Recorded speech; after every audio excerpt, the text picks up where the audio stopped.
With a population of 40,078 residents, the city of Oviedo is continuing to grow as families discover the 78th largest city in Florida.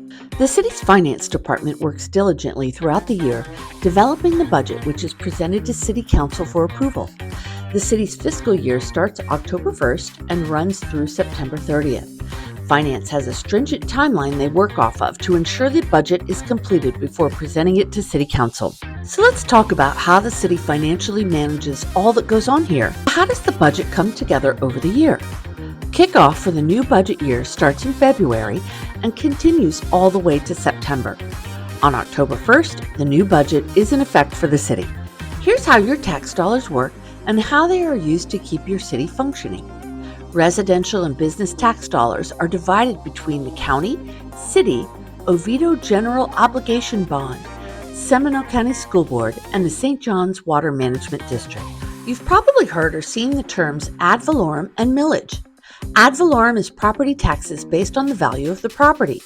This tax is calculated by multiplying the millage rate, a rate set by your city council, by the taxable value of the property divided by 1,000. That's determined by the Seminole County Property Appraiser. The proposed 2023-24 millage rate for Oviedo is 5.3440. Here's an example of how millage affects your tax bill. If your property has a taxable value of $100,000, less any homestead exemption, with the proposed millage rate at 5.344, your property tax would be $534.40. Oviedo will generate an estimated $19.2 million for 52% of the city's 2023-24 general fund budget. The remainder of the budget is formed from utility taxes, business tax receipts, licenses, permits and fees, intergovernmental revenues, charges for services, fines and forfeitures, transfers in and other revenue sources such as federal and state grants, as well as the fund balance. A city's fund balance is the total accumulation of operating surpluses and deficits since the beginning of the local government's existence. The city is required by policy to keep 15% of expenses in reserve. The city has a healthy fund balance that is nearly 30% of expenses. The monthly water utility fees pay for the city's wastewater, stormwater, and potable water systems. Garbage fees pay for the city's solid waste and recycling service. The city also has a streetlight fund, which is a non-ad valorem assessment.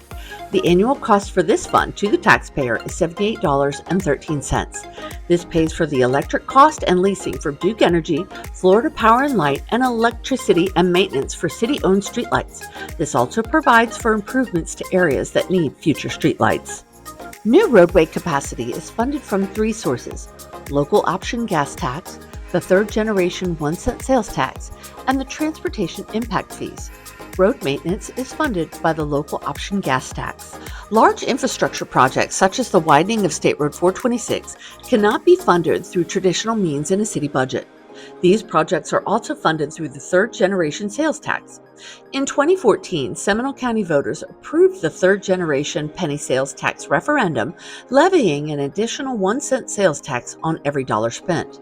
The revenue generated countywide is shared between the county, school board, and 7 cities. Since approval, the City of Oviedo has funded road resurfacing, the Geneva Drive extension, sidewalk connectivity and replacement, Mitchell-Hammock corridor improvements, stormwater infrastructure, adaptive signalization on Mitchell-Hammock, and the 426-419 widening project in cooperation with FDOT and Seminole County.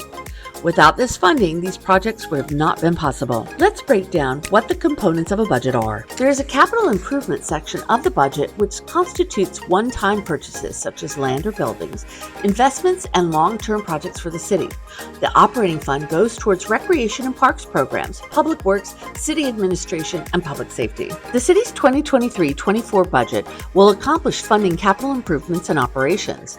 Other accomplishments of the budget include maintaining service levels of the 2022-23 budget, provides for a 5% salary increase for general government employees and firefighters, provides for a 6% salary increase for police officers, and funds 5 new full-time positions. The budget funds benefits, worker compensation rates, general insurance rates, and fixed costs such as utilities and leases. After a period of time, vehicles and equipment need to be replaced due to wear and tear. This is everything from heavy equipment, radios, alarm systems, and even the ThorGuard lightning detection system. The budget includes technological needs as assessed by IT. Recently, the city's credit rating was raised to AA+ by S&P Global Ratings, which reflects the city's strong financial performance and history of robust reserves. We hope this helps you understand what the dollars and cents of your budget are.